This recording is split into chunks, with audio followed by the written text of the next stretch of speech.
Chad Ford is reporting Shabazz Napier is going to be traded to the Miami Heat. Ooh, there you go. Does that mean Norris Cole goes? Ooh. Yeah. What could they trade at this point? It's either going to be future positions or Norris Cole. It's all they have to trade. They've got nobody else left on roster. The Heat do. But I love the idea that first off, I really like Napier. I think he can step in and play for somebody right away. In this case, the Miami Heat. I also love listening to the King. You know, like you are actively trying to recruit him now, showing him that you can A, remake the roster, but B, do it in a way that he approves of on some level. He loves Shabazz Napier, tweeted during the national championship game, there should not be any point guard go before Shabazz Napier. Isn't this kind of sad, though? This is some Cleveland stuff we're on right now. Hey, I mean, why? What do you? Come on, Heat, you're better than this. You're supposed to have the organization, the family. You don't have to stoop to drafting whoever it is that LeBron wants. Yeah, you do. Like, what comes next from this? You gonna go get Tristan Thompson and put him in a strong position because they're buddies? Come on now. I think in theory that's true.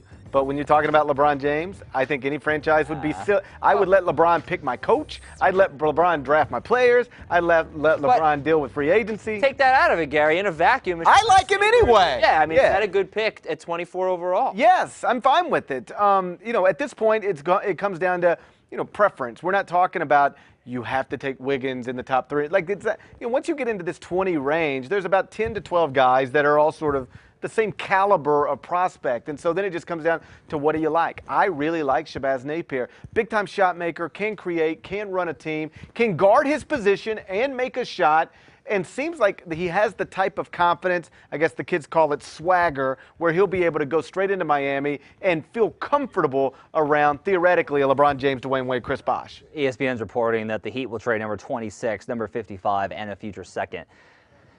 It's not bad, you know. If you're the Hornets and you don't feel like there's a guy there that's immediately going to help you, you can go ahead and move back, probably get somebody in the same range, and then still be able to pick up another pick and maybe a future second.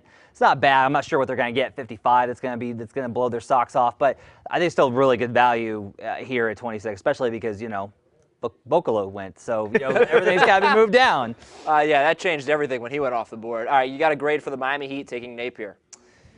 I'll give it a B-. Shabazz is fine. He's not a bad guard. I think he'll be okay in the NBA. I don't think he's going to be anything special. I don't necessarily see the same thing that LeBron James does. Maybe he knows a little bit more about basketball than I do, but I don't necessarily see why he jumped up so much. I know he's a winner. I know that he's a guy that can do a lot for them, and I honestly like some of his scoring production, but I'm just not sure how he translates to the NBA.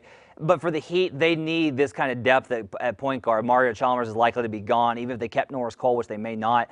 They could use somebody young to kind of put in that system. I don't mind adding Napier right here. Let's hear from Napier at the Combine.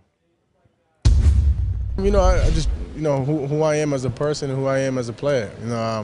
I'm not going to grow 3 inches tomorrow, so if I do, I would love it. But I'm just a basketball player who's trying to lead his team and trying to win games. And I don't think height matters at all, because there's a lot of guys who are point guards who have height that are not capable to do the things I'm capable of doing. So those things I cannot, I can't worry about, because I have no control over it. Again, a guy that's going to work hard. Someone who's going to push himself and his teammates. Someone that's going to grow and gradually get better each and every year. And that's the thing. One thing I showed. Each year I grew. Each year I understand the game much better than I did the year before. And I understand the game much better than a lot of guys. And they're gonna get somebody that's gonna be a great leader for their team. Explosiveness, my athleticism. I mean, I'm more athletic than a lot of people think. I'm not a highlight guy. But I definitely think I need to do that, and as well, just keep continuing to get better on the things I do well, and keep continuing to do the things get better at things I don't do well. So I always want to improve my game overall, because I feel as though I can affect the game in many ways. Very honest assessment there. I'm not going to get taller. Says he's really not going to blow you away with athleticism, but he's more athletic than people think. Sounds like things I've said before. Yeah, I think so. Now listen, this guy led UConn to the national championship as a 7 seed in that title game against Kentucky. 8 of 16 shooting, 22 points. He had 15 steals in 6 games in the NCAA tournament, scored 20 points or more in 4 of the 6 games. This isn't just like one game from Cleanthony. He was awesome.